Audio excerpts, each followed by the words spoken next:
All right, so we've talked about the basics of contraception before, but today we're diving way deeper. We're going to explore the advanced technologies that offer long-term and even permanent solutions, from devices that work inside the uterus to hormones and surgical options. So, are you ready to go beyond the basics? Let's pull back the curtain and really get into the science of how these highly effective, long-term options actually work. So, what's the plan for today? We're going to break down these different options, IUDs, hormones, and even permanent methods, so you can really understand how they provide such reliable, long-term family planning. Okay, first up on our tour are IUDs, which stands for intrauterine devices. And yeah, the name pretty much says it all. These are tiny devices that work from inside the uterus to prevent pregnancy. So, you might be asking, what exactly is an IUD? Well, picture this. It's a small, often T-shaped device that a doctor or an expert nurse places inside the uterus. And yeah, that's a super important point. This is absolutely not a do-it-yourself thing.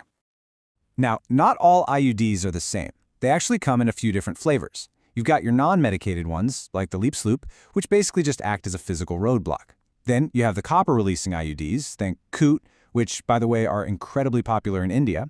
And finally, there are hormone-releasing IUDs, which get a little more clever by changing the whole environment inside the uterus. Okay, so how do these things actually stop a pregnancy? Well, it's kind of like a multi-pronged attack. First, they kick the body's immune system into gear to destroy sperm. That process has a fancy name, phagocytosis. The copper ones release these tiny copper ions that mess with the sperm's ability to swim and fertilize an egg. And the hormonal IUDs, they go one step further, basically making the uterus a really unwelcoming place for sperm and stopping any potential implantation in its tracks. And the million-dollar question, do they work? Oh yeah. With a success rate of over 95%, IUDs are seriously one of the most reliable forms of reversible birth control you can get.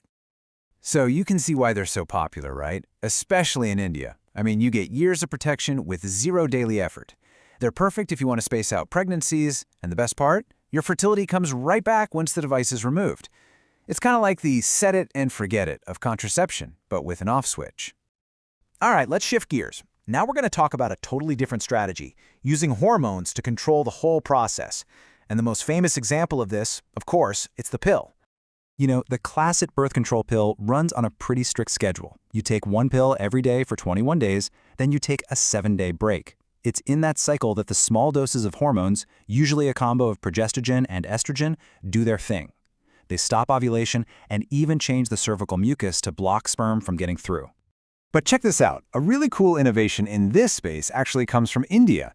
It's a new type of pill called Saheli, and it was developed by scientists at the CDRI in Lucknow. Pretty amazing. So what's the big deal with Saheli? Well, for starters, it's non-steroidal. That means it doesn't use the typical hormones you find in other pills, which often translates to fewer side effects. But honestly, the biggest game changer is the convenience. It's a once-a-week pill. A once-a-week pill that's also highly effective? That is a truly unique option on the table.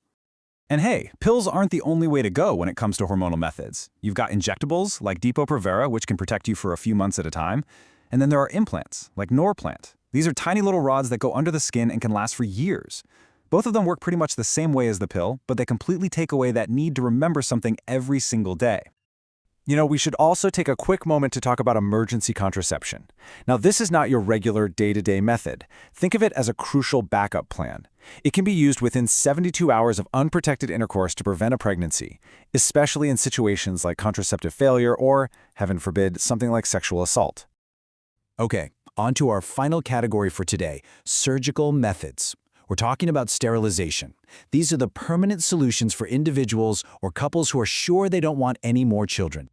So let's break down the two main procedures. For men, it's called a vasectomy. A surgeon basically cuts or ties the tubes that carry sperm, the vas deferens. For women, it's a tubectomy, which does the same thing but for the fallopian tubes, blocking the egg's path to the uterus. In both cases, the logic is simple. Physically prevent the sperm and egg from ever meeting. Now, here is the absolute most important thing to understand about these procedures. While they are incredibly effective, reversing them is extremely difficult and often it's just not successful. This is a huge piece of the puzzle for anyone even thinking about going down this road. So, To wrap this section up, surgical methods are just about as effective as you can get. We're talking nearly 100%. And it's a one-and-done procedure. But, and this is a big but, because they are permanent, they are really only advised when someone is absolutely, positively sure their family is complete. Okay, let's zoom out for a second and look at the bigger picture here. We've talked a lot about the how these methods work. So now let's touch on the why and what you really need to think about when you're making these incredibly personal health decisions. There's this quote from our source material that I think really frames this perfectly. It says that contraceptives aren't just a regular part of health maintenance. They're an action taken against a natural reproductive event. And that really drives home the point, doesn't it? This is a deliberate choice, and it's made for deeply personal reasons. And that really leads us to what might be the single most important takeaway from all of this. Choosing any of these methods has to be a conversation with a qualified medical professional. They're the ones who can help you sort through all the options based on your life and your reasons, whether that's delaying, spacing, or deciding you're done having kids. And of course, we have to talk about side effects. For many people, they aren't a huge deal, but it's really important to know they can happen. Things like nausea, abdominal pain, or even some irregular bleeding, these are all things you'd want to discuss with your doctor so you know what to expect. So we'll leave you with this final thought to chew on. The decision to use contraception is, without a doubt, a deeply personal one. But at the same time, its widespread use has this massive impact on public health, particularly when it comes to population dynamics. So the big question is, how do we, as a society, strike that delicate balance between individual choice and the well-being of the larger community? It's something to think about.